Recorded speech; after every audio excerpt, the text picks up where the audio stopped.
What I want to mention is that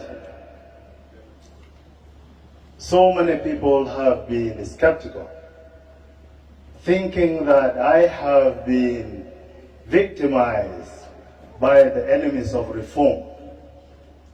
And people have been calling and coming to my house wondering why I was removed. And I was doing wonders. I was trying my best. And I told them, you are liars. You are not more intelligent than our president and our God. Our President Salva Kiir Mayardit has more wisdom than all of us. ربنا الفي السماء عنده قوة أكثر من كل زول موجود هنا. Everything happens in the will and the wisdom of the Almighty God. So I believe, Rabbuna Gali Awaladi, you have tried your part. Ita amulu juzu kabir. You have fixed policies. Come, I have a better place for you. And Engineer O is fixed to continue making the reform work. As I stand before you today, marking the culmination of an incredible journey since my appointment on the 3rd of August 2023, my heart is filled with gratitude and a profound sense of accomplishment. Reflecting on the strides we have made together, I am reminded of the resilience, dedications, and collective effort that we have defined, or that has defined the tenure when I'm in the ministry, when I have been in the Ministry of Finance and Planning. Our achievements are many and varied, each contributing significantly to the financial and economic landscape of our beloved nation. You know, comrades, when I first entered here into these premises, the first thing I realized was the sudden proposed increase of salaries to 600%.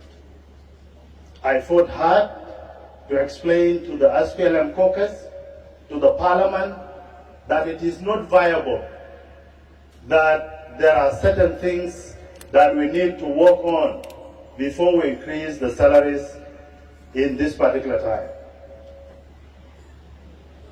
I tried to tell people that it will shock the market and that the supply of SSP in the market will increase. It was difficult to be understood at the time, but I think His Excellency President Salva stood with me firmly, and we finally settled at 400%. My second mission after the approval of the budget was to stick to the budget. So I did not entertain anything out of the budget. And that is why the claims that were not part of the budget was not paid. And that was my first encounter with resistance. I then found rampant medical claims flowing all over the corners of this ministry. I stopped them to safeguard the budget, but people did not appreciate it.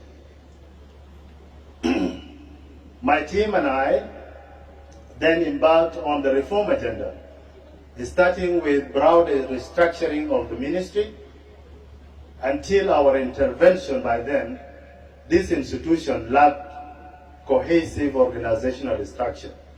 Literally, there was no clear organogram, but now we have one, and everybody is well fitted. I did the deployment of DGs, directors, and the rest in the spirit of inclusivity and merit. I did not care who brought you here or who you are. I just read your profiles, experiences, and performance, and that were the basis of my deployment. We then entered on a comprehensive payroll cleansing, a vital step towards enhancing transparency, accountability within our public financial management system. My team and I worked so tirelessly to import biometric machines. I want to appreciate our President who supported us in this process and issued a presidential order on 25th February 2024. I hope my brother, Engineer Daniel Awow, will continue in the same path. This is very vital to reduce corruption and foster right execution of the budget.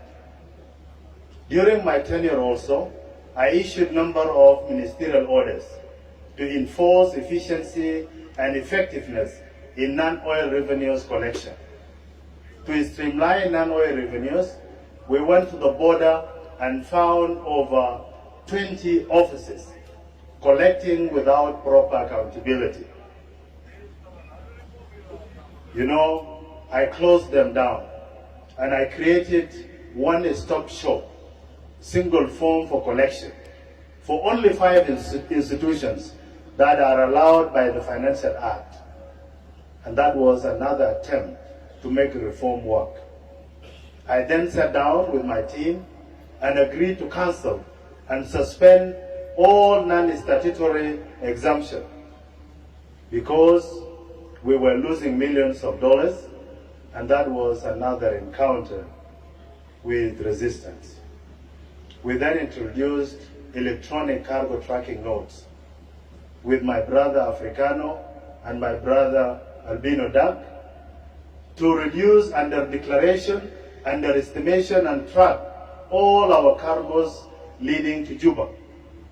People did not like it, but it was also a good endeavor to fix our country. In the same regards, we slashed the number of organized forces to 50% at the border. Will that work? I don't know. But I believe Engineer Awow Daniel will continue in the same path. And I know people are very sensitive to change. I want to thank the leadership of organized forces at that particular time and now, who accompanied me to Numuli to fix the border and have to enhance our non-oil revenues. My biggest concentration, my brother Engineer Awow, was to diversify our economy. So my focus has been in agriculture, mining, and external trade. You have seen how we have restructured the agricultural bank, as mentioned by the governor. And my other focus has been prioritizing government payments or government claims.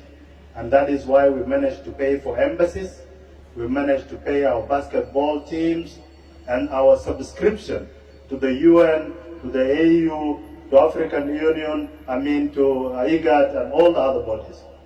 I also issued other ministerial orders to establish institutions such as Financial Claims Board, Tax Exemption Board, and many other bodies that actually support our reform agenda. Through these reforms, we have laid a groundwork for rapid economic transformation that will result in a prosperous economy if implemented in the same spirit. My brother Daniel Awow, our quest to diversify our revenue streams, reduce our dependency on oil revenues, we need to make significant strides in actually increasing non-oil and also go for external loans. You know, we have successfully negotiated our way with several companies and financial institutions all over the globe. We did complete negotiations with Sheikh Hamad bin Khalifa Nahyan in Dubai, HBK, Department of Petroleum, for a long-term facility. We also negotiated with China African Corporation, we negotiated with Green Bank, we negotiated with Marina in Canada, and so many other institutions, just to have long-term facilities that will enable us to pay